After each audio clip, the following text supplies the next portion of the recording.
बिहार सरकार ने राज्य में जमीन से जुड़े मामलों में सख्त रुख अपनाया है। अगर किसी के नाम पर सरकारी जमीन की जमाबंदी गलत तरीके से दर्ज है तो अब सावधान रहने की जरूरत है, क्योंकि राजस्व एवं भूमि सुधार विभाग ने यह निर्देश दिया है कि ऐसी सभी फर्जी और अवैध जमाबंदियों को रद्द किया जाएगा। पूरे अभियान के लिए सरकार ने 45 दिनों की सख्त समय सीमा भी तय की थी।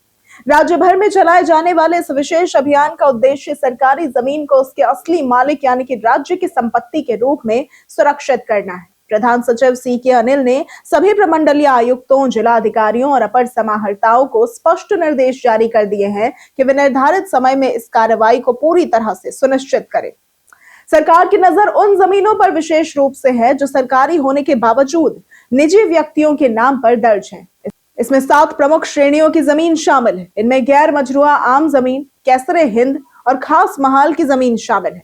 खास महाल की वो जमीन जिसकी विधि सम्मत बंदोबस्ती कभी नहीं हुई, उसकी जमाबंदी सीधे रद्द कर दी जाएगी। इससे यह साफ संदेश गया है कि सरकारी जमीन पर किसी भी प्रकार का अवैध कब्जा बर्दाश्त नहीं किया जाएगा। स्थानीय निकायों और सरकारी संस्थाओं की जमीन भी इस जांच में शामिल होगी। अगर कोई जमीन जिला परिषद, नगर पंचायत, नगर परिषद, नगर निगम या ग्राम पंचायत की बताई गई है और उस पर निजी जमाबंदी दर्ज है तो उसे भी रद्द किया जाएगा। इसके अलावा राज्य सरकार के किसी विभाग, बोर्ड, निगम या बियाड़ा की भूमि पर भी कार्रवाई की जाएगी। सरकार ने केंद्र सरकार और धार्मिक संस्थानों की जमीन पर भी निगरानी बढ़ा दी है।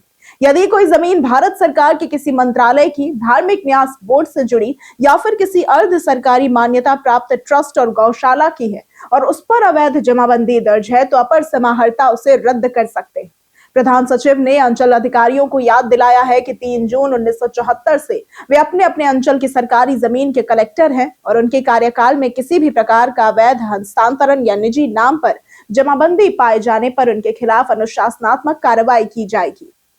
उन्होंने पुराने राजस्व अभिलेखों की जांच कर सभी मामलों की सूची तैयार करने और 31 जनवरी 2026 तक अपने अपर समाहर्ता को रिपोर्ट सौंपने का निर्देश भी दिया। इस अभियान के तहत जिला अधिकारी और समाहर्ता राज्य में सरकारी जमीन के संरक्षण की भूमिका निभाएंगे। उनकी जिम्मेदारी है कि वे पूरे जिले में सरकारी जमीन की वापसी और फर्जी जमाबंदी को खत्म करने के लिए निगरानी करें।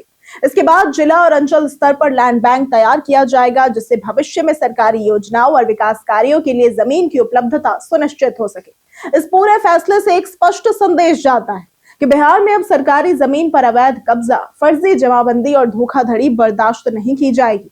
45 दिनों के इस अभियान के बाद राज्य में भूमि विवादों और अवैध कब्जों पर बड़ी चोट मानी जा रही है। ये कदम न सिर्फ भूमि से जुड़े मामलों में पारदर्शिता लाएगा, बल्कि सरकारी योजनाओं के सुचारू संचालन और विकास कार्यों में भी मदद करेगा। तो अगर आपको आज की ये वीडियो पसंद आई हो तो इस वीडियो को लाइक करें, ज्यादा से ज्यादा शेयर करें और हमारे चैनल को सब्सक्राइब करना ना भूलें। आज के लिए सिर्फ इतना ही। वीडियो में हमारे साथ बने रहने के लिए धन्यवाद।